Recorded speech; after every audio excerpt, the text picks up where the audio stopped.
बंधुगण आजिर एही विशेष वीडियो रे आमे माने जानिबा कि कुंभ राशि व्यक्ति केउ रंग शुभ होइथाए, केउ दिनटी शुभ होइथाए एवं आपण को केउ रंग पिंधिबा आवश्यक और कौन एपरी अंक रही जहाँ आपणक पई लाभदायक रहिबो एवं ताहा सहित एही मे मासरे आपणक उपरे माता लक्ष्मीकर विशेष कृपा रहिबो से विषय मध्य आलोचना करिबा। कारण यही मे मासरे माता लक्ष्मीकर सीधा दृष्टि यही कुंभ राशि उपरे पड़िबाकू जाउछि। तेबे चालंतु बंधुगण विषयटी आरंभ करिबा। ताहा पूर्व एही वीडियो को गोटे लाइक करंतु।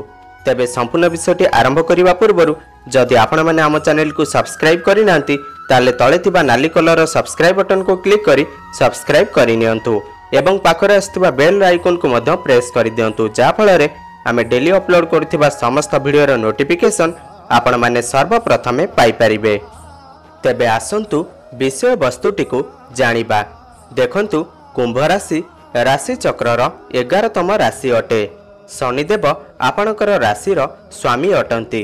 शनिदेव एक एपरी ग्रह अटंती जे कि अधिक समय प्रायतः निजर राशि को परिवर्तन करुथांती। कुंभ राशि वायु तत्वर राशि अटे। कुंभ राशि व्यक्ति शनि महाराज को बहुत ही शुभ विचार करा जाए। ताहा सहित शुक्रवारटी गोटे लकी दिन आपणक पई होई पारे, भाग्यशाली दिनटी होई पारे। कुंभ राशि व्यक्ति 4 नंबर और 8 नंबर शुभ होई थाए। मासर 4 तारीख 22 तारीख और 31 तारीख आपणक पई शुभ होई थाए। ताहा सहित जीवनर 13 वर्ष 22 वर्ष 31 वर्ष 40 वर्ष और 49 वर्ष आपणक पई विशेष शुभ होई थाए। एही समय रे आपण मानकर जीवन रे उन्नतिर समय आसी थाए। एही समय रे आपणकर जीवन रे किछि महत्वपूर्ण घटना घटी पारे।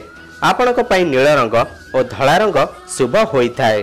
कोनोसी भी महत्वपूर्ण काम को जीवा समय रे, कोनोसी शुभ काम रे बाहरिबा समय रे, जदि कोनोसी इंटरव्यू देबा पई आपण जाउछंती तो आपण माने एही रंगर प्रयोग अवश्य करंतु।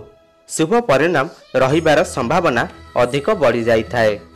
जदि एही रंगर वस्त्र पिंधंती तो भल, नाही तो अति कम रे एही रंगर रुमालटीए आपणकर पाखरे अवश्य रखंतु। यह आपणक पई लाभकारी रहिबो।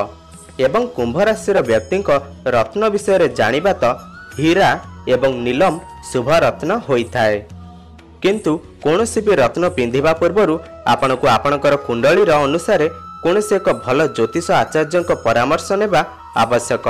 कारण आपण राशि अनुसार एही मुदी पिंधुथिबे किंतु आपणकर कुंडलीर लग्न किछि अलगा ही कहूथिबो। सेतिपई कोनोसी भी रत्न धारण करिबा पूर्वरु निजर कुंडली एक भल ज्योतिषंकु देखाइबा आवश्यक। बंधुगण सबुठारु खुशीर कथा हेउछि माता लक्ष्मीकर कृपा एही मे मासरे कुंभ राशिर व्यक्तिविशेष मानक उपरे पड़िबाकू जाउछि। तेणु सेमानक आर्थिक स्थिति अति शीघ्र मजबूत हेबो। माता लक्ष्मीकर कृपा दृष्टि लगातार भावरे लागि रहिबो एवं अति शीघ्र एही मे मासरे चाकरी संबंधित कोनोसी भल खबर मिली पारे। आपणकर जेते भी धन संबंधित समस्या रहिछि ताहा सबु अति शीघ्र दूर होई जिवो। आपणकु आपणकर कार्य क्षेत्र रे अनेक सफलता मध्य मिलिबो। जेउ माने व्यापार वाणिज्य करूछंती सेमानकु व्यापार क्षेत्र रे अनेक लाभ प्राप्त हेबार संभावना रहिछि। आपण आपणक परिवार सहित कोनोसी दूर जागा को बुलिबाकू जाई पारंती। एही राशिर कुंडली रे अप्रत्याशित धन लाभ प्राप्तिर सुजोग देखा जाउछि। आपणकर आय वृद्धि हेबार अनेक मार्ग मध्य खोली जिवो। आपणकर भविष्यत समय बहुत शुभ हेबाकू जाउछि एवं आपणक जीवन को बहुत आनंदर सहित मध्य काटिबे। तेबे बंधुगण मोटामोटी भावे कहबाकू गले एही मे मासटी आपण मानक पई बहुत शुभदायक रहिबो। बंधुगण आपण माने जदि माता लक्ष्मी को हृदय भक्ति करंती ताले तळे थिबा हम कमेंट बॉक्स रे जय मां लक्ष्मी बोली लेखंतु। आशा करूची वीडियोटी भल लागिथिबो। वीडियो भल लागिले लाइक करंतु, अन्य मानक सह शेयर करंतु एवं आम चैनल को सब्सक्राइब करंतु।